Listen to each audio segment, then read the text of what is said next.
인데요. 이제 기억할 것은 여기 이제 중요한 것이니까 여기 이제 제일 많이 나오고요. 그 다음이 요놈이고요. 요놈은 제일 적게 나와요.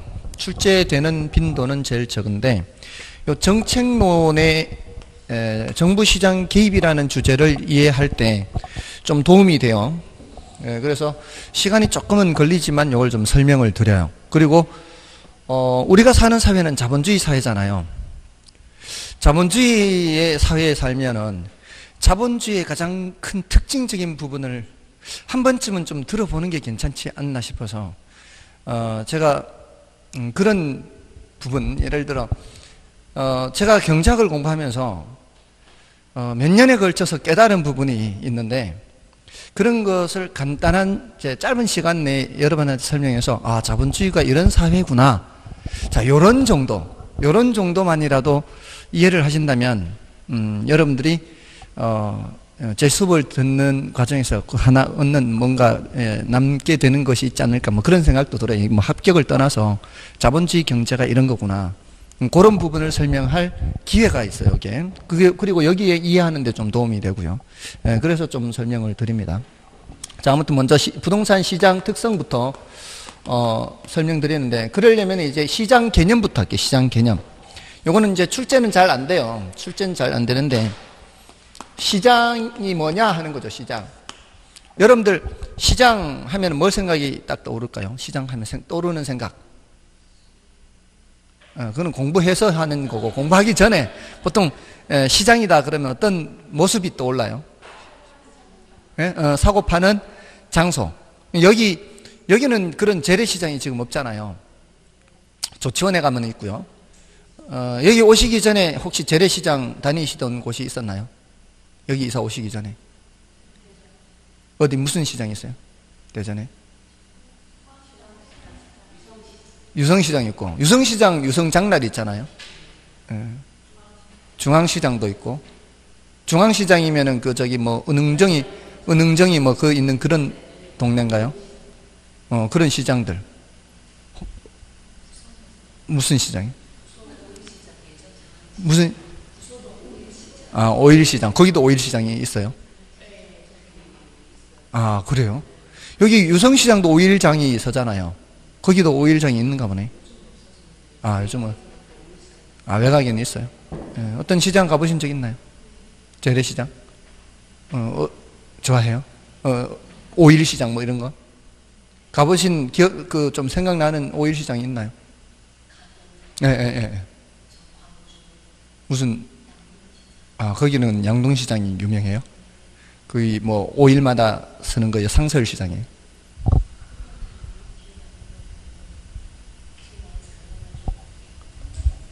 그러니까 여기 처음 왔을 때 그런 장이 없으니까 주말마다 이렇게 기회가 되면은 주변 근처 오일장 다닌 적이 있어요. 공주 오일장, 유성, 다음에 저기 병천 그 순대 유명한 데 있잖아요. 거기 이렇게 오일장을 이렇게 찾아다녔었어요. 그러니까 그 오일장에서 또 이렇게 구경하는 맛도 있고 하니까 그때는 여기 뭐 별로 저는 거의 여기 원주민이거든요. 왜냐하면은 원주민이에요. 저는 온 지 6년 넘었어요. 온 지 6년 넘었기 때문에 그때는 1000마을밖에 없었거든요. 1000마을밖에 없었으니까 거의 원주민 다음으로니까 제일 일찍 온 사람이죠, 제가. 그러니까 그때는 뭐 이런 게 없죠. 그러니까 주말 되면은 뭐 장 보러 가면은 저기 조치원으로 가든가 저기 반석으로 가든가 이거밖에 없어요. 이게 뭐 큰 마트도 없었어요. 조금 큰 또 큰 슈퍼가 한참 우리가 들어오고 난 후에 생겼으니까 좀 큰 슈퍼조차도. 그러니까 장 볼 데가 없는 거죠. 반드시 나갔어야 돼요. 그러니까 뭐 기왕 나가는 거 그냥 저기 뭐 오일장도 가보고 막 이렇게 다녔던 거죠, 주변을. 근데 지금은 그나마 좀 들어선 거죠. 아무튼 시장이라고 하면 이제 그런 생각들이 있잖아요. 뭐 재래시장, 무슨 시장, 뭐 이렇게. 요렇게 이제 말하는 시장은 초딩 수준의 시장이에요. 초딩 수준의 시장이고, 우리가 학문적으로 말할 때 시장은 사려는 사람과 팔려는 사람이 있으면 시장이 존재한다 그래요. 혹시 게임 같은 거 해보시나요? 게임. 인터넷 게임 안 해보시나요? 젊은 사람들은 좀 하는 것도 같은데, 뭐 게임하면 안 해봤습니까? 저기 하면은 뭐죠? 아이템 사고 판다 그러잖아요. 아이템 사고 파는 거. 자, 그것도 사는 사람이 있고 파는 사람이 있는 거 아닌가요? 그러면 뭐가 형성되는 거예요? 시장이 형성되는 거예요. 우리 보험 상품 판매하고 보험 상품 구매하고, 보험도 상품이라 그러잖아요. 그 보험 상품 어디 가면 살 수 있어요? 재래시장 가면 살 수 있어요? 보험 시장이 따로 있던가요? 그리고 사고 파는 장소가? 그렇지 않잖아요. 그 보험 설계사가 우리 집에 올 수도 있고 사무실에 올 수도 있고 어디서든 만나서 계약서 쓰면 그게 보험 상품을 거래하는 거죠. 구체적인 장소가 중요한 게 아니죠. 사려는 사람과 팔려는 사람이 존재하면은 뭐가 형성된다? 시장이 형성된다. 우리가 말하는 수준의 시장은 바로 그런 시장이에요. 그러니까 초딩 수준의 시장은 구체적 시장이고요. 이거는 초등학교 교과에서도 나와요. 이거는 구체적인 장소고요. 우리가 말하는 시장은 그런 시장이 아니라 무슨 시장이다? 추상적 시장입니다. 사려는 사람과 팔려는 사람이 존재하면 형성되는 것이 바로 우리가 말하는 시장이에요. 다만 부동산 시장에서 구체적 성격을 파악할 때도 있어요. 구체적 성격을. 그게 뭔가 하면은 지리적 구역으로 볼 때가 있어요. 예를 들어 수도권 부동산 시장 동향이다. 강남 3구 부동산 시장 동향이다. 이렇게 얘기할 때는 그 지리적 구역으로 보잖아요. 그럴 때는 구체적 성격을 보기도 해요. 근데 그나마 뭐 별로 그렇게 중요한 것은 아니고 그런 성격을 얘기할 수도 있다는 거지, 원칙적으로는 무슨 시장이에요? 추상적 시장입니다. 그렇죠? 자, 이게 시장 개념이에요. 이게 이제 구체적 시장, 추상적 시장을 그렇게 얘기하고요. 그다음에 이제 넘어가시면은 그 124쪽에 시장의 유형에서 완전 경쟁 시장, 불완전 경쟁 시장 이런 말이 있죠. 자, 요거는 이제 참고로 완전 경쟁 시장은 불완전 경쟁 시장 이렇게 있는데 요거는 이제 현실에 존재하지 않습니다. 얘는 현실에 존재하는 시장이에요. 시험에는 잘 안 나와요. 참고로 보는 단원이에요. 요거는 124쪽, 125쪽은 요건 참고로 보는 건데, 완전 경쟁 시장은 현실에 존재하지 않는데도 학자들이 요런 용어를 만들어서 이렇게 하는 거는 요게 일종의 모형이에요. 모형이라고 하면 뭐예요? 모형이라고 하면은 배 모형, 항공기 모형. 우리 이런 모형으로 실험도 하기도 하잖아요. 세월호 사고 난 거 이렇게 배를 20분의 1인가 축소해서 또 그런 수조를 만들어서 배를 띄워서 이렇게 침몰 실험을 하잖아요. 또 우리 왜 자동차 충돌 실험 하잖아요. 이렇게 모형 마네킹 해서 이렇게 하잖아요. 자, 이렇게 해서 모형으로 실험을 하더라도 실제와 유사한 어떤 결과를 얻을 수 있기 때문에 그렇지 않은가요? 실제 환경하고 비슷하게. 근데 실제 환경하고 똑같아요? 비슷한 거예요. 비슷한 거지 똑같지는 않거든요. 모형이라고 할 때는. 그러니까 완벽하게 똑같지는 않을 수는 있어요. 그렇지만 그 결과를 어느 정도는 설명을 할 수 있잖아요. 이거 가지고는 실험을 할 수가 없기 때문에. 그러니까 자동차 충돌 실험할 때 산 사람을 집어넣어서 충돌시켜서 죽으면 꺼내고 할 수는 없잖아요. 그러니까 얘를 그대로 할 수는 없으니까 이걸 단순화시켜서 모형을 만들어서 얘기를 하더라도 이러한 시장에서도 어느 정도 그러지 않을까 추측을 할 수 있거든요. 자, 그래서 우리가 이렇게 수요 공급 곡선을 그려서, 이게 지금 제가 시장을 그린 거예요. 앞으로 수요 공급 곡선을 이렇게 그리면 시장을 그린 겁니다. 이렇게 해서 공급이 증가하면 또는 공급이 감소하면 어떻습니까? 자유자재로 조작을 하죠. 조작을. 현실적으로 공급이 증가한다고 해서 바로 공급 물량 쏟아내 놓을 수 있나요? 공급 감소한다고 해서 이 쏟아내 놨던 물건을 다시 거두어 가고 할 수가 없잖아요. 현실적으로는. 그렇지만 결국 공급이 증가한다면 결국 가격은 내려갈 것이다. 공급이 감소한다면 결국 가격은 올라갈 것이다 라는 것을 요 모형으로 어느 정도 추측할 수 있다는 거죠. 그 정도로 유용한 정도로 얘의 책임은 다 끝나는 거예요. 모형은 어느 정도로 설명하면 그것으로 충분한 거예요. 현실을 완벽하게 설명할 수는 없습니다. 너무 복잡하니까 현실은. 그래서 현실은 이런 거지만 얘를 어느 정도라도 그냥 설명하기 위한 거다 이렇게 보시면 돼요. 자동차 충돌 실험시킬 때 마네킹을 집어넣어서 센서를 집어넣어서 이렇게 충돌했을 때 결과를 사람이 탔을 때도 어느 정도 위해를 얻을 것이다, 상해를 입을 것이다 라는 것을 추측하는 정도로 적용하는 것처럼 그 정도로는 그래도 유용하다 이렇게 생각하시면 돼요. 유용. 이걸로 완벽하게 설명할 수 있다 없다? 없어요. 없는데 어느 정도 쓸모는 있다. 이렇게 보시면 돼요.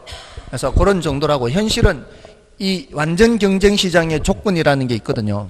그 완전 경쟁시장의 조건을 달성하는 그런 시장은 현실적으로 있을 수가 없다. 자, 이렇게 보시면 되고요. 다음에 이제 126쪽으로 넘어가서 126쪽의 내용은 뭐 그렇게 중요도가 높지는 않고요. 127쪽의 내용, 요게 이제 부동산 시장 특징, 요걸 이제 해야 되는 거예요. 부동산 시장 특성 또는 특징. 자, 이거는 앞으로 계속 이렇게 할 거예요. 과장국수 비비자 이렇게. 이렇게. 과장국수 비비자. 비가 3개죠. 시험 칠 때까지 과장국수 비비자만 알면 안 되겠죠. 이게 뭔지를 알아야 될 거 아니에요. 내용이 뭔지를. 근데 여기 타이틀만 알아도 사실 어렵지 않게 그 뜻을 알 수가 있어요. 대체로. 이거는 과다한 법적 제한이에요. 법적 제한이 다른 재화에 비해서 많은 그런 시장이에요. 이런 교탁이라든가 저기 뭐 채권상 이런 것들은 법적 제한이 그렇게 많지 않아요. 부동산은 다른 재화에 비해서 법적 제한이 많다. 이렇게 볼 수 있다는 거예요. 요거는 장기성이에요. 뭐가 매매 기간이 매매 기간이 길어요. 이거는 환금성이 낮게 되는 원인이 돼요. 계약하고 중도금 치르고 잔금 치르고 이 기간이 길죠. 그러면 이제 현금화하기가 곤란한 거죠. 그게 이제 매매 기간이 긴 거예요. 그다음에 요 국은 국지성이에요. 국지란 단어 들어보셨죠? 국지가 뭐예요? 국지적 집중호우 이런 말 쓰잖아요. 그럼 비가 내리더라도 부분적으로 집중적으로 내리는 거. 이게 이제 국지적 집중호우 이렇게 하잖아요. 요거는 지역에 따라 부동산 현상이나 부동산 활동이 달라질 수 있다는 거예요. 지역에 따라. 똑같은 건설사가 만든 똑같은 모델의 아파트라 해도 이 지역이냐 저 지역이냐에 따라 가격이 달라질 수가 있고요. 저쪽 지역은 부동산 거래가 활발한데 이쪽 지역은 부동산 거래가 둔화될 수도 있고요. 자, 이런 여러 가지 모습이 달라질 수 있다는 것이 국지성이라는 겁니다. 그 다음에 수급 조절 곤란해요. 수급은 뭐를 줄임말이에요? 수요와 공급을 줄임말이에요. 수요 또는 공급이 조절되기가 어렵다. 그럼 시장이라는 무대에 수요 조절하면 수요가 들어왔다 나갔다 하는 거, 수요 조절. 공급 조절하면 공급 물량이 들어왔다 나갔다 하는 거. 어떤 게 조절이 더 어렵겠습니까? 부동산 시장에서. 공급 조절하는 게 더 어렵겠어요? 수요 조절하는 게 더 어렵겠어요? 공급 조절이 더 어렵겠죠? 자신 있게 얘기해도 돼요. 틀려도 괜찮으니까. 뭐 그렇게 주저주저 할 이유는 없어요. 뭐 틀린다고 해서 누가 뭐라 할 것도 아니고요. 틀리면 오히려 더 오랫동안 기억이 날 수 있어요. 공급 조절이 더 어려워요. 물건을 만들어내 놓고 이렇게 또 소진되고 하는 이 과정이 필요하기 때문에 여기를 보면은 알 수 있죠. 제가 처음 여기 왔을 때 전세가가 아주 비쌌거든요. 왜냐하면은 여기는 세종시는 이전한다 라고 해서 처음에 계획을 세웠잖아요. 그러다가 이명박 정부 들어와서 안 한다라고 했다가 뒤늦게 다시 한다 이렇게 바꿨잖아요. 그러니까 이 예상보다 계획이 늦추어진 거예요. 이 건물 짓는 게 늦추어진 거예요. 근데 이제 이전은 이제 원래대로 한다라고 해서 오게 되니까, 공무원들이 살 집이 더 조금 늦게 만들어진 거죠. 생각보다. 그러니까 처음에는 집이 부족하죠. 처음에는. 그러니까 전세가가 비쌀 수밖에 없겠죠. 자, 그런데 그 다음에는 이제, 근데 전세가가 비싸도 바로바로 이게 나오나요? 이게 물량이 바로바로 안 나오니까 전세값이 비싼 게 한동안 지속됐겠죠. 그 다음부터는 이제 물량이 막 쏟아지기 시작한 거죠. 쏟아지기 시작하니까 이제 빈집들이 많은 거 아니에요. 그러면 일단 만들어내 놓으면 이 빈집이 찰 때까지는 시간이 좀 걸릴 거 아니에요. 그러면 이게 공급이 많은 상황도 쉽게 해소가 안 되고 시간이 한참 흐른 뒤에나 해소가 되는 거죠. 그렇지 않겠어요? 그러니까 뭔 조절이 더 어려운 거예요? 공급 조절이 더 어려운 거예요. 일단 많이 만들어내 놓으면 일부러 때려 부시지 않는 한은 공급 상태, 초과 공급 상태가 지속되는 거죠. 수요는 비교적 쉽게 들락날락 거릴 수 있단 말이에요. 근데 공급 조절이 좀 더 어렵다. 이렇게. 자, 이러면 이제 가격 왜곡 현상이라든가 이런 이제 추가적인 현상이 있는데 지금 단계에서는 이런 단어들만 알고 있어도 뭐 큰 문제는 없겠죠. 그다음에 여기는 이제 상품이 거래되는 시장에서 BBB잖아요. 상품은 비표준화성이고요. 상품은 표준화가 덜 돼 있다는 거죠. 아무리 똑같은 평형대 아파트를 이렇게 짓는다 해도 1층이냐 2층이냐 3층이냐에 따라 다를 수 있고요. 1호냐 2호냐에 따라 다를 수가 있잖아요. 그리고 좀 사용한 집 같은 경우에는 그 중간에 관리 상태에 따라 또 달라질 수가 있겠죠. 이런 이제 여러 가지 측면에서 이 표준화가 덜 돼 있고요. 그다음에 거래를 잘 공개를 하지 않으려고 해요. 거래 비공개요. 그다음에 시장의 비조직성이에요. 시장이 조직화가 덜 돼 있어요. 특히 수요자들의 조직이 별로 없어요. 집 살 때 조직화해서 사거나 뭐 이렇게 조직화해서 조직적으로 대응하거나 이런 게 없잖아요. 물론 이제 경우에 따라 뭐 아파트 단지에서 담합을 해서 이렇게 야 우리 이렇게 내놓지 말자 뭐 이렇게 하는 경우도 있기는 한데 그래도 그렇게 뭐 일반 재화 상품에 비해서 무슨 협회나 뭐 이런 조직화가 좀 덜 돼 있는 편이다 이렇게 볼 수가 있고요. 그다음에 자금의 유용성에 영향을 많이 받아요. 고가성 때문에 그렇습니다. 부동산은 집값이 비싸죠.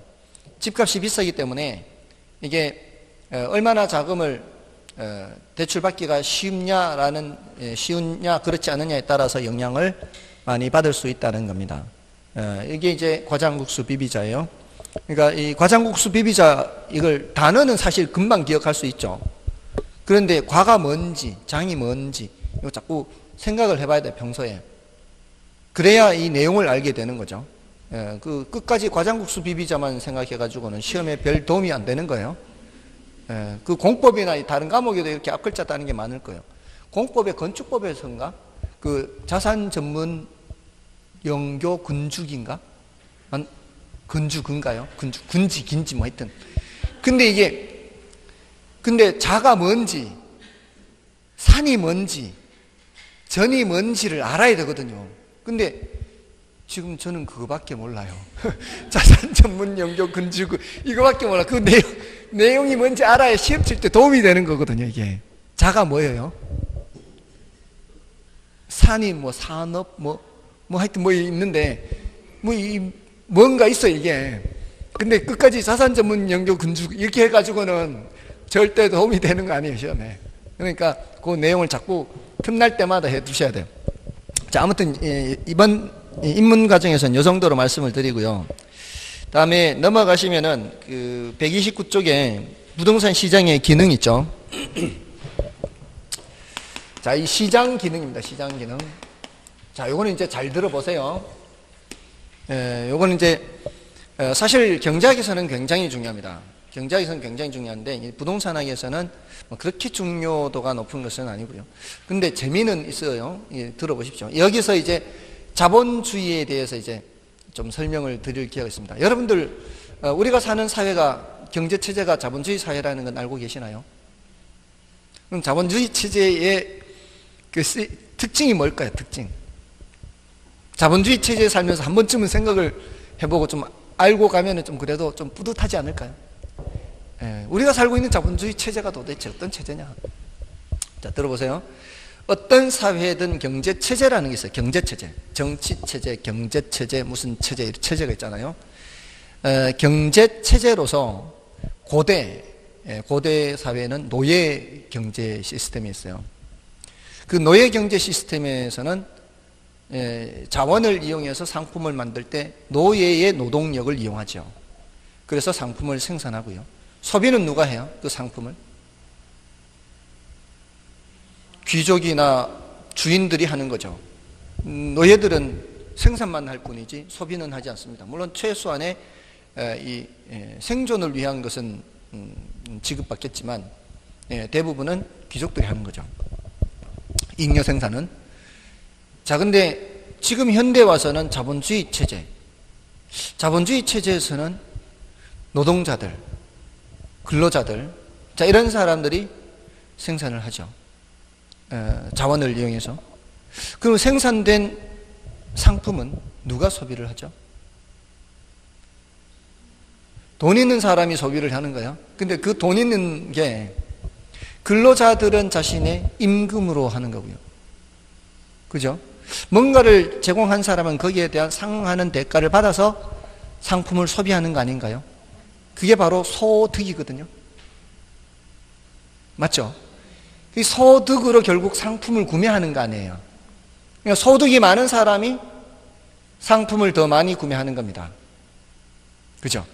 그래서 이 자본주의 사회에서는 그 상품을 생산할 때 자기가 얼마만큼 기여했느냐에 따라 그 상품을 배분받습니다. 분배받아요. 기여했는 게 무엇으로 나타나요?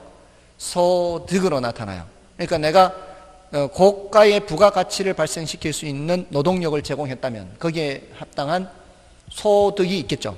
그 소득으로 뭐를 구매해요? 상품을 구매해요. 그 상품은 이 사회에서 생산한 거예요. 맞죠? 그러니까 자본주의 사회에서는 자원이 배분되어서 상품이 만들어지고 만들어진 상품을 그 사람들이 소비를 하는 과정이 모두 다 민간에서 이루어져요. 민간에서, 시장에서. 근데 사회주의 경제체제에서는 어때요? 사회주의 경제체제에서는 자원이 배분돼서 생산되는 상품을 분배하는 거 다 누가 해요? 국가가 해요. 국가가. 이게 자본주의 경제체제와 사회주의 경제체제의 가장 큰 차이점이에요. 그러니까 자본주의 경제체제에서는 자원이라는 거, 이런 자원을 이용해서 상품을 생산하죠. 그리고 생산된 상품이 분배가 되는 거죠. 이게 다 어디에서 이루어진다고요? 시장, 민간, 시장에서. 더 정확하게 표현하자면 시장이라고 볼 수 있어요. 시장에서 이루어져요. 시장에서. 근데 사회주의 경제체제에서는 누가 해요? 정부가 그렇게 하는 겁니다. 자, 그런데 보세요. 이런 자원이라는 것은 한정되어 있어요? 무한해요? 자원이라는 것은 한정되어 있습니다. 그럼 한정된 자원은 가능한 한 효율적으로 이용해야 되지 않을까요? 가능한 한 효율적으로 이용해야 조금이라도 더 많이 생산하거나 또는 사람들이 더 좋아하는 물건을 만들거나 이렇게 해야 되는 거 아닌가요? 근데 사회주의 경제체제와 자본주의 경제체제에서 어느 쪽이 더 효율적으로 자원을 배분하는가 하면은 이 자본주의 경제체제거든요. 한번 들어보세요. 밀가루라는 자원이 있어요. 이 밀가루라는 자원을 가지고 이제 손님을 접대하는 두 집이 있다라고 생각해 보세요. 이 집은 이제 100명의 손님을 초대해서 손님이 오면은 이제 대접하려고 국수 100개를 100사리를 만들어 놓고 국수사리 100사리 또 전도 100장을 붙여서 손님이 오면은 하나씩 이렇게 대접을 하려고 해요. 또 다른 한 집은 밀가루를 준비해 놓고 있다가 하나씩 만드는 게 아니고 전을 2장 먹으려고 하는 사람도 있을 테고 국수사리를 2개, 두 그릇 먹으려고 하는 사람도 있을 거니까 와서 줄 서는 거 봐가면서 이쪽 줄이 더 길면 이쪽으로 만들고 저쪽 줄이 더 길면 저쪽으로 만들고 이렇게 하려고 한다는 거죠. 사람들이 줄 서는 거 봐가면서 어떤 게 밀가루라는 자원을 더 효율적으로 사용하겠어요? 두 번째 아닌가요? 두 번째. 그죠? 첫 번째는 사람들이 이 어느 한쪽을 더 좋아하면 전을 더 좋아하게 되면은 국수가 남아돌 수가 있죠. 전을 안 먹으려고 하기 때문에. 근데 이쪽에서는 거의 비슷하게 이렇게 해서 밀가루라는 자원을 더 전 만드는 쪽, 전을 더 좋아하면 줄을 더 길게 설 거니까. 자, 이게 두 번째 체제가 바로 자본주의 체제예요. 첫 번째가 사회주의 체제예요. 두 번째는 이 줄 선다 그랬잖아요, 제가. 그러면 이 가게를 생각해 보면 돼요. 전 파는 집과 국수 파는 집 가게의 줄이 더 길어요. 줄이 더 길면 이 집은 장사가 잘 되는 집이란 뜻이에요. 장사가 잘 되면은 밀가루 가게에 주문을 더 넣을 수 있죠. 그럼 밀가루 가게는 국수집에서도 주문 들어오고 전집에서도 주문 들어오면은 저 집에도 주문 들어왔는데 이렇게 얘기하면은 전집에서는 돈을 더 주고서라도 밀가루를 가져오려고 할 겁니다. 그리고 전 가격을 더 높여도 사람들은 사 먹을 겁니다. 왜? 사람들이 더 좋아하니까. 더 높은 가격을 주더라도 밀가루를 가져와서 전을 만들 겁니다. 자, 그러면 밀가루라는 것은 한정되어 있는데 어떻게 사용하는 게 더 효율적이에요? 사람들이 더 좋아하는 물건을 만드는데 사용하는 게 더 효율적이다 이 말이에요.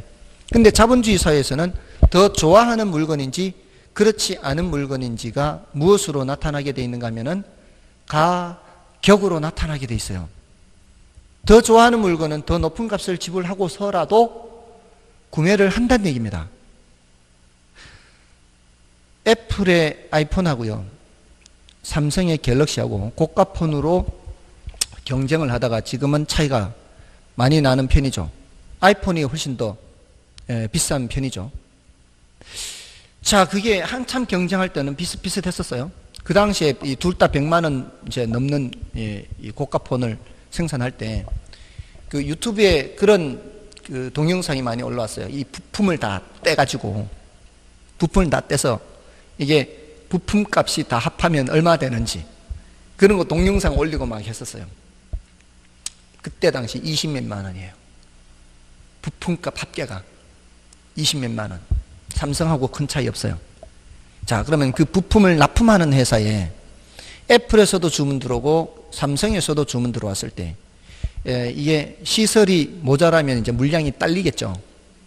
그러면은 그 납품하는 회사 입장에서는 저쪽에서도 달라고 이쪽에서 달라면 물량이 모자란다. 그러면은 더 높게 지불하고서라도 부품을 공급받기를 원하는 쪽은 어느 쪽이겠어요?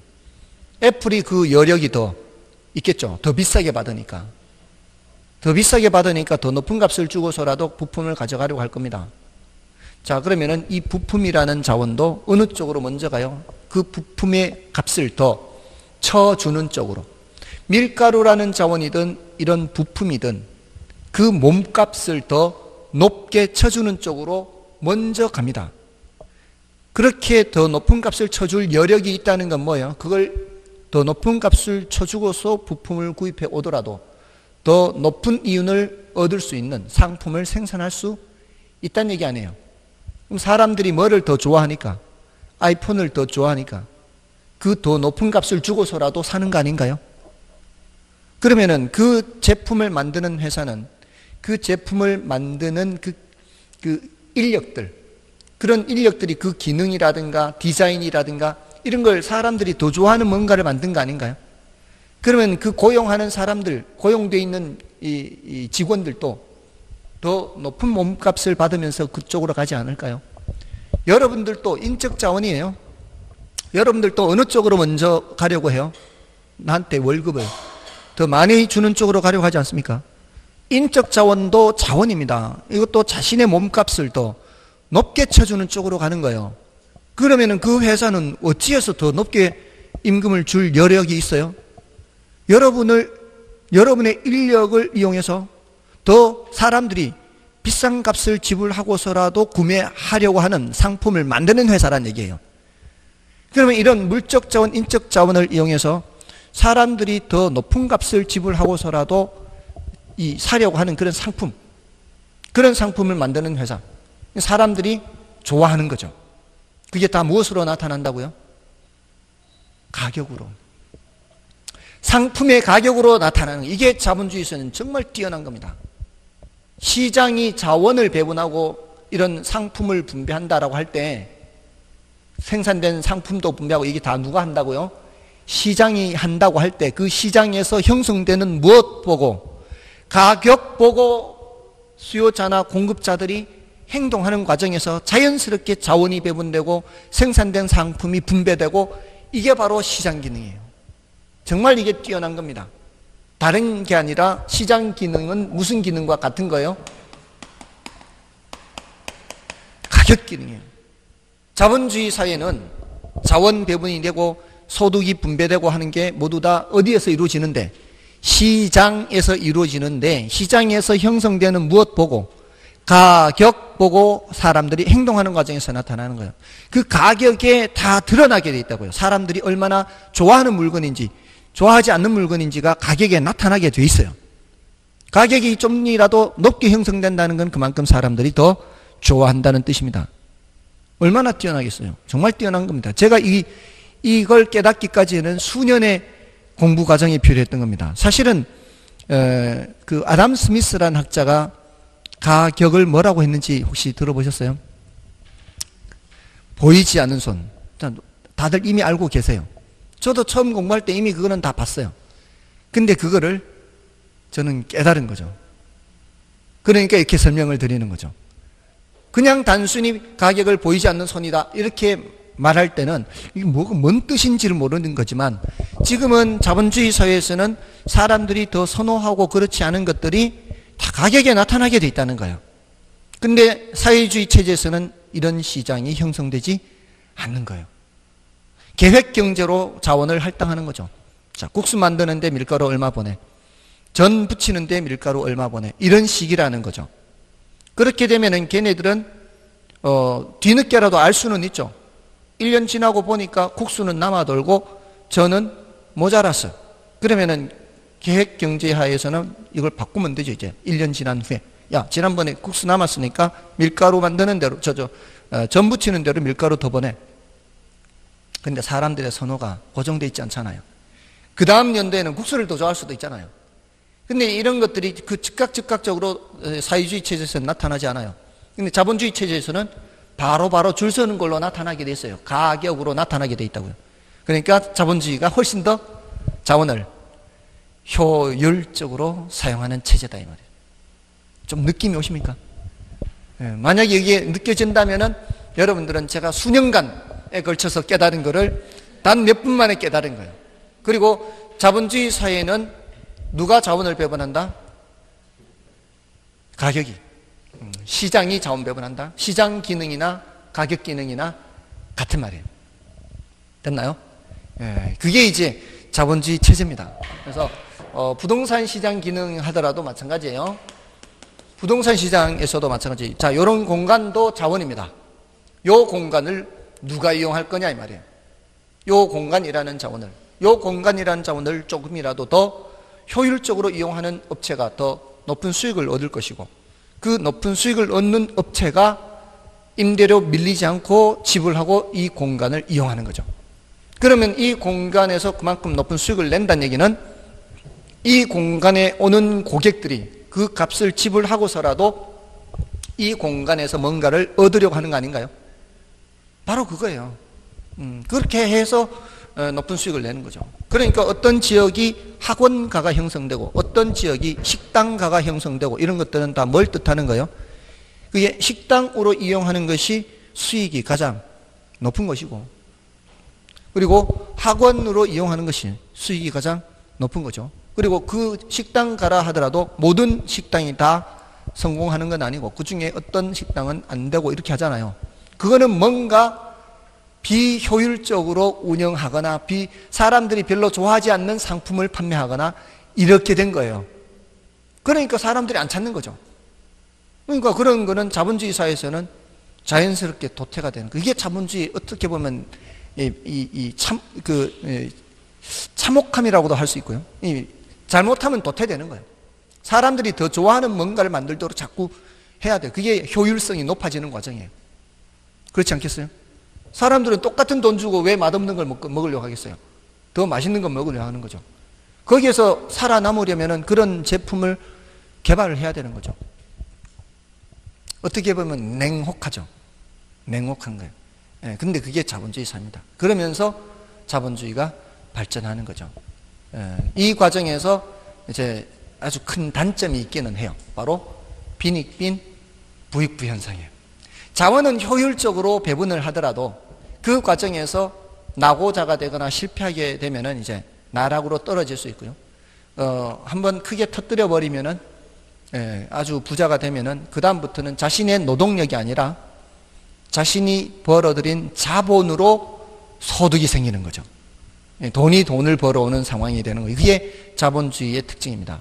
그래서 한번 나락으로 떨어졌을 때는 웬만해서는 회복이 잘 안 될 수도 있는, 그게 이제 자본주의의 단점이죠. 자, 그런 자본주의의 단점만 극복을 할 수만 있다면 훨씬 더 자본주의 체제는 우수하다 이렇게 볼 수 있어요. 아무튼 시장 기능은 여기서 말씀드리는 것은 자원 배분 기능이에요. 자원 배분 기능. 여기 이제 가장 중요한 기능이에요. 자원 배분 기능. 그냥 자원을 배분하는 게 아니라 자원을 효율적으로 배분합니다. 자원을 효율적으로. 어디에 맡겨놓더라도, 시장에 맡겨놓더라도, 국가가 간섭하지 않고 시장에 맡겨놓더라도 자원을 어떻게 배분한다? 효율적으로 배분한다. 자원 효율적. 자, 여기 이제 시장 기능이고요. 자, 요거는 이제 뒤에 정책론에서 다시 또 언급이 돼요. 이거는 앞으로 자본주의 체제에서는 누가 자원 배분한다? 가격 또는 시장 또는 민간 이렇게. 가격, 시장, 민간. 자, 이렇게 기억하시면 되고요. 다음에 이제 나머지 기능들은 일단 부차적인 기능들이니까 참고로 보시고 넘어갔으면 돼요. 다음에 이제 131쪽에 효율적 시장 이론 있죠. 자, 효율적 시장 이론을 좀 보겠습니다. 자, 이제 요 내용이죠. 자, 효율적 시장 이론은 여러분들 혹시 주식 투자 좀 하십니까? 주식 투자 해보셨어요? 주식 투자 해보셨어요? 예전에 해보셨어요? 주식 투자하면은 이제 오늘도 주식시장 열렸죠. 주가가 오르락 내리락 하죠. 그게 오늘 오픈할 때의 주가하고 지금 주가가 똑같을까요? 다르겠죠. 이따 문 닫을 때 주가 또 다를 수 있죠. 자, 그 달라지는 이유가 뭘까요? 주가가 달라지는 이유가 아침에 오픈할 때 어제 문 닫을 때 가격과 다를 수 있죠. 그 이유가 뭘까요? 간밤에 뭔 사건이 있었어요. 그러면 그것이 주가에 반영이 돼서 뭐 이렇게 어제보다 낮게 시작하든가 또는 높게 시작하든가 뭔가 그렇게 되겠죠. 그 중간중간에도 오르락 내리락 하는 이유는 그 중간중간에도 계속 어떤 정보라는 게 계속 반영이 되기 때문에 주가가 오르락 내리락 하는 거예요. 그래서 이 효율적 시장 이론에서는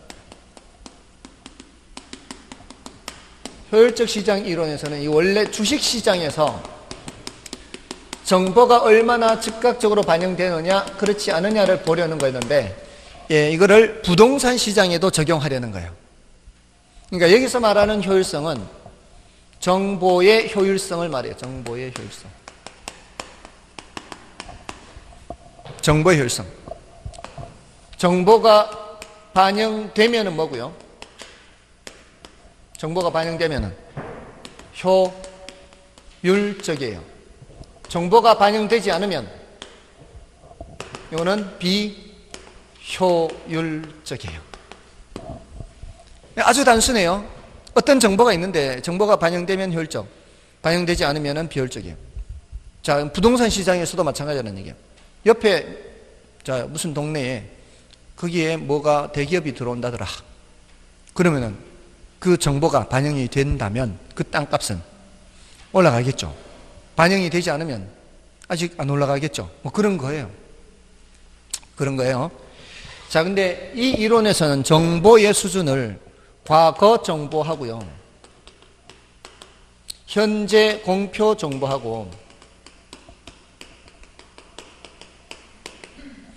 미공표 정보, 이렇게 정보의 수준을 나누어요. 만약에 과거 정보가 반영이 된다면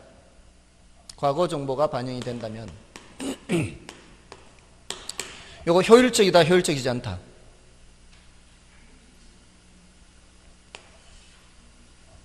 반영이 되면 효율적. 과거 정보 반영이 되면 효율적이죠. 반영이 되니까. 근데 요거만 반영되지 않고 현재 공표 정보까지 반영되면은 요것도 반영된다는 점에서는 효율적인데, 요것만 반영되는 게 아니라 더 반영된 거예요. 더. 그러면은 효율성이 위보다는 아래가 더 효율성이 높다, 이렇게 보는 거예요. 그래서 위는 약성 효율성이라면 아래는 조금 더 강한 준강성 효율성이고요. 자, 미공표 정보가 반영된다면, 이것도 반영된다면,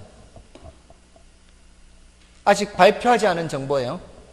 발표하지 않은 정보가 반영된다는 것은 현실적으로는 있을 수가 없어요. 왜냐하면 미공표 정보가 반영되지 않기 때문에 내부 정보, 내부자 거래라는 게 있어요. 그 불법으로 처벌하잖아요. 그러니까 발표하기 전에 정보를 아는 회사 직원이 미리 주식을 사는 거죠.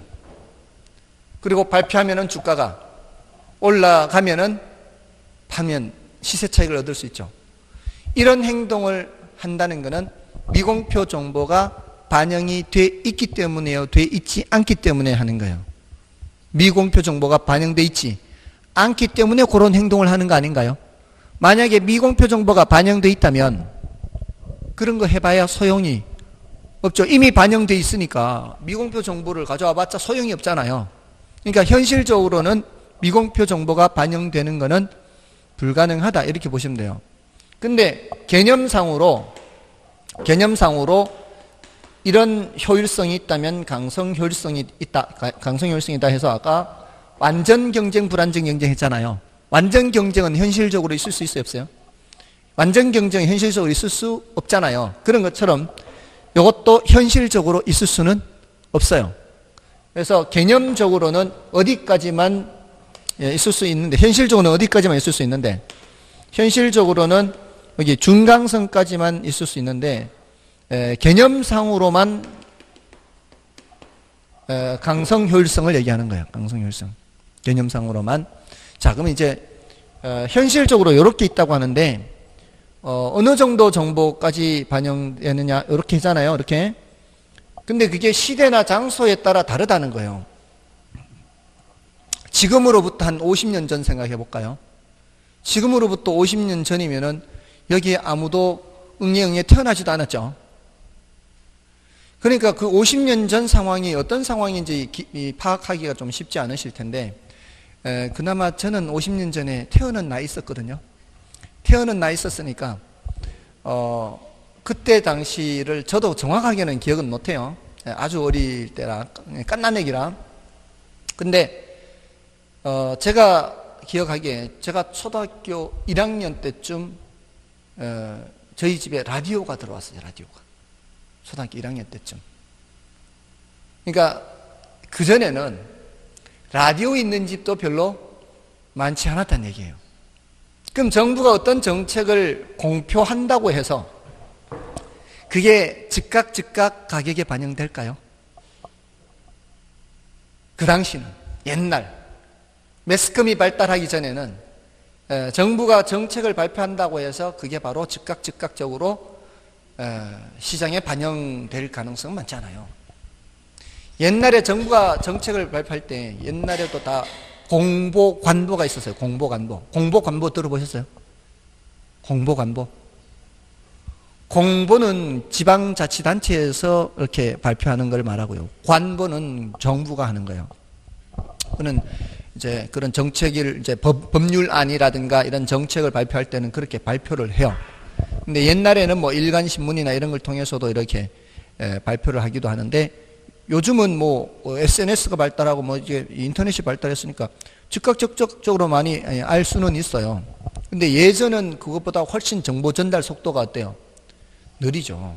그러니까 뭔가를 금방금방 알기가 쉽지 않아요. 서울에 1970년대부터 강남 개발이 시작됐거든요. 그 강남 개발이 본격적으로 시작된 그 계기가 된 촉발시킨 사건이 있었어요. 121 사태라고 혹시 역사에서 들어보셨어요? 예. 박정희 죽이려고 김신조와 그 이제 남파 무장 간첩들이 와서 청와대 뒷산까지 온 거거든요. 그게 68년 1월 21일이에요. 그것 때문에 향토 예비군법이 만들어졌어요. 예비군이 그것 때문에 생긴 거예요. 그러니까 휴전선 뚫고 청와대 뒷산까지 온 거예요. 엄청난 거죠. 굉장한 거죠, 걔네들은. 근데 그 당시에 그 청와대 뒤쪽에 평창동, 여기가 부자 동네거든요. 예, 부촌이요. 굉장한 부촌이에요, 거기가. 근데 그 당시에 굉장한 부촌인데 타겟이 자기네들이 있으면 다 죽었어요. 예, 거기를 그냥 지나온 거죠. 그냥 타겟이 박정희니까. 근데 이제 결국은 김신조는 생포되고 한 명은 살아 도망갔어요. 그 놈도 대단한 놈이죠. 나머지는 다 사살됐고요. 그 이제 하는 과정에서 경찰들도 죽고요. 그 이제 이 간담이 서늘해진 거죠, 부자들이.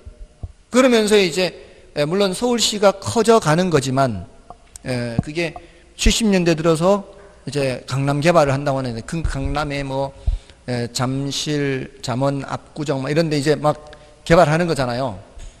자, 그럴 때 당연히 개발을 한다 그러면 그게 미리부터 계획이 나올 거 아니에요. 계획이 나오면 그런 정보들이 다 합법적인 정보라고 해도요. 합법적인 정보, 이제 공표하는 정보라고 해도 그거를 곧장 아는 사람들이 얼마나 되느냐 이 말이죠.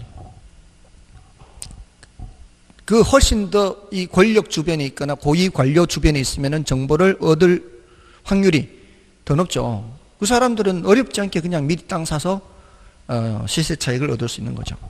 그 당시는 다들 아직 잘 모르는 때라. 그러니까 그 당시는 시장은 이 정도밖에 안 돼요. 시장은 이 정도밖에 안 되는데 이런 정보를 가져간다면, 따끈따끈한 정보를 가져간다면은 얘네는 엄청난 이윤을 얻을 수가 있겠죠.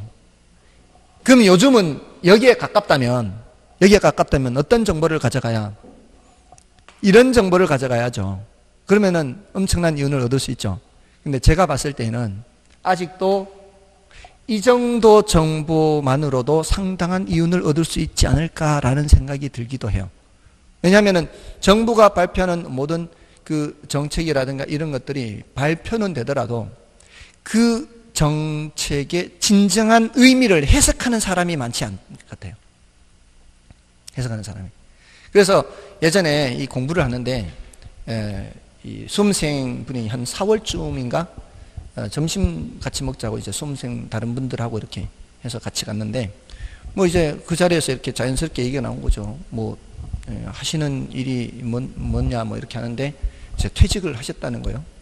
퇴직을 하고 몇 년 전에 퇴직을 했는데 이제 부동산 공부는 이제 한 10년 전부터 했다는 거예요. 투자도 좀 하고. 근데 그분이 원래는 벌 만큼 벌어서 이제 공부만 하면 된다는 거예요. 그래서 얼마나 버셨길래 그러냐 하니까 얼마 벌었는지는 얘기는 안 해주고 중개 수수료만 몇천만 원 줬대요. 수수료만 몇천만 원 줬대요. 그러면 몇십억이란 얘기예요. 몇십억이란 얘기예요. 그러니까 몇십억짜리 부동산을 매매를 한 거죠. 몇십억짜리 매매했다는 얘기는 최소 몇 억은 남겼다는 얘기잖아요. 그러니까 이제 원래는 공부 안 해도 이제 돈 안 벌어도 되고 이제 공부만 하면 된다는 거죠. 근데 그분이 그 사고 판 부동산이 있는 위치가 경북도청 이전하는 그 지역이에요. 그 지역이면 저희 고향집에서 1시간이면 갈 수 있는 그런 데요. 저도 물론 경북도청 이전한다는 건 알고 있었죠. 근데 저는 아무런 대책 없이 있었던 거고 그 사람은 발표되는 거와 동시에 이렇게 그 도시계획이라는 거, 이런 거 보고 이제 다 공부를 했죠. 그 중에서도 어떤 위치, 어떤 땅, 이런 걸 다 보고 들어가는 거죠. 그렇게 했는 사람은, 그 사람은 저 먼 곳에 사는 사람이고, 저는 그 근처에 사는 사람이었고, 이미 예전에 경북도청을 어느 쪽으로 이전할 건가, 경북 여러 도시에 대해서 그 설문조사하고 타당성검도 다 했었어요. 근데 이제 다른 도시가 안 되고 그쪽으로 온다고 결정이 된 거거든요. 그러면은 진작에 했어야 될 거 아니에요. 근데 그 발표 나고 했어도 그 사람도 다 발표 나고 한 사람이에요. 근데 그 사람은 이제 더 좋은 어떤 위치의 땅을 보는 또 안목이 있었던 거죠. 더 좋은 위치의 땅, 이렇게 이 계획 도면 같은 거 다 보고, 그러니까 도면을 보고 정확하게, 지금은 허허벌판이에요. 논밭이에요. 논밭인데 여기에 뭐가 들어서고 이거 저 도면을 보고 아는 거죠. 그런 거죠. 지난번에 말씀드렸나요? 이게 제가 세종시 처음 왔을 때 천마을 저기 금강변에 저기 지금 삼생활권에 아무것도 없이 허허벌판일 때 자전거 타고 왔다 갔다 하면서 경치 좋네 이러면서도 저는 전혀 신경 안 썼는 것처럼, 그러면 안 되는 거고, 이상하게 제가 안 된 얘기하면 다들 이렇게 좋아하더라고. 이상하게. 아무튼 그렇고요. 근데 그분이 이제 같이 밴드를 하는데, 여기 이제 같이 공부하는 사람들 밴드를 하는데, 이제 서로 도움을 주려고 이렇게 뭐 합격하는데 도움, 뭐 투자하는데 도움 이렇게 하는데, 그 지역의 도시 관리 계획이 변경고시 됐다면서, 자, 이거 올리는 걸 주저주저 하는 듯한 표현이 보였어요. 근데 중요하니까 여러분하고 공유하겠습니다. 중요한 정보 공유하겠습니다. 해서 변경고시 됐다는 걸 올린 거예요. 그 내용을. 근데 며칠이 지났는데 슬쩍 없어졌어요. 그게. 제가 봤을 때는 다른 사람들이 알면 자기가 돈을 벌 기회가 줄어들어요. 같은 지역이니까. 아니요, 그 지역, 그 옛날에 3년 전에 그 분이 사는 그 지역, 도청, 경북도청 말고 그 지역의 도시관리계획이 변경됐다는 거를 이제 밴드에 올린 거예요. 그 지역 사람들인데 그 지역에 올린 거죠. 그러니까 올리고 나서 주저주저 하면서 올렸는데, 올리고 나서도 그러니까 자기가 벌 기회가 줄 거 아니에요. 다 잘할 거 아니에요. 그러니까 그걸 내린 거죠. 이렇게 도시관리계획 변경고시 됐다고 올렸다가 내렸다고 올렸다가. 근데 제가 봤을 때는 계속 놔둬도 다른 사람들 몰랐을 거예요. 봐도 모르는 거예요. 봐도. 문제는 이걸 해석할 수 있는 능력이 돼야 되거든. 근데 그 사람의 경우에는 어디가 어떤 식으로 바뀌면 저기가 앞으로 뭐가 들어설 수 있고 뭐가 이런 걸 이제 머릿속에 그리는 사람이란 말이에요. 그러니까 그런 거를 이제 공부를 하면 된다는 거죠. 그러니까 아직까지도 완벽하게 중강성은 달성되기가 쉽지 않을 것 같아요. 그런 정보가 아무리 발표돼도 해석할 수 있는 능력이 있어야 되니까. 그렇죠? 그러니까 사실 우리는 이쪽으로 갈수록 돈 벌 기회는 줄어든다 보시면 돼요. 이쪽으로 갈수록 돈 벌 기회가 많다고 보시면 돼요. 그죠? 그리고 경매 같은 거 있잖아. 옛날보다 경매하면 돈을 덜 번다 그러거든요. 워낙 경매하는 사람이 많으니까. 근데 경매도요, 그게 다 그 물건을 볼 수 있는 능력이라는 게 있어야 될 거 아니에요. 그러니까 그게 갖고 있는 지식이 있는 만큼 보이는 게 더 잘 보이는 거예요. 그러니까 공부하시라고. 지금 도시관리계획, 도시경영 이런 거는 공법에서 해요. 도시계획시설이 어떤 게 들어서고 다 공법에서 하는 거예요. 도시계획시설 사업 이런 것도 있고 하니까. 그 다음에 등기부 봐야 될 거 아니에요. 계약할 때 조심해야 되니까 민법도 알아야 될 거 아니에요. 공시법 해야 되고 민법도 해야 되고. 그러면 샀으면 나중에 팔 때 세금 내야 되거든. 세법도 해야지. 최소한 수요 공급은 알아야 될 거 아니에요. 우리나라 이 자격증 시험 중에 공인중개사 시험에서 강의하는 것만큼 우리가 꼭 알아야 되는 것을 강의하는 게 없어요. 굉장히 저렴한 값에 고급 내용을 배우는 거예요. 굉장히 싸거든요, 이게. 이 수강료가. 학생들 그 영어 수학 일주일에 한 2번, 3번 가고 한 달에 25만 원 이렇게 하잖아요. 그것도 과외도 아니고 여러 명 같이 하는데 여기는 뭐예요? 이게 매일 가르쳐주고 25만 원도 안 되잖아.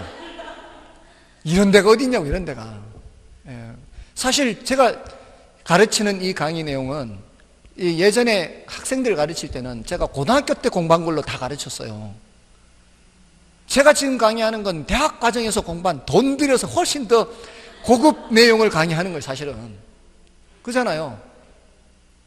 제가 만약에 고등학생들 그냥 학원에서 강의할 것이었다면 대학교 갈 필요 없었던 거예요. 이미 고등학교 때 공부한 걸로 다 저거 했으니까. 근데 지금은 훨씬 더 돈 들여서 공부한 거를 고급 정보를 이렇게 고급 지식을 이렇게 전달하는 거죠. 아무튼 훨씬 더 비싼 거예요, 비싼 거. 근데 훨씬 더 저렴하게 구매하는 거니까 엄청 좋은 공부라는 거죠. 아무튼 시장의 효율성은 이런 내용, 일단 요 정도입니다. 이런 어떤 정보를 반영하느냐에 따라서 약성이다, 중강성이다, 강성. 지금 단계에서는 효율적 시장 이론 요 정도의 개념을 공부하시고요. 나머지 내용들은 다음에 설명드리겠습니다. 할당 효율성이라든가 이런 거는 조금 난이도가 높아요. 그래서 바로 패스해서 넘어가시고 어디를 보시는 가면은 이제는 정책론으로 바로 가시면 돼요. 정책론. 정책론은 179쪽이에요. 이건 좀 쉬고 하겠습니다.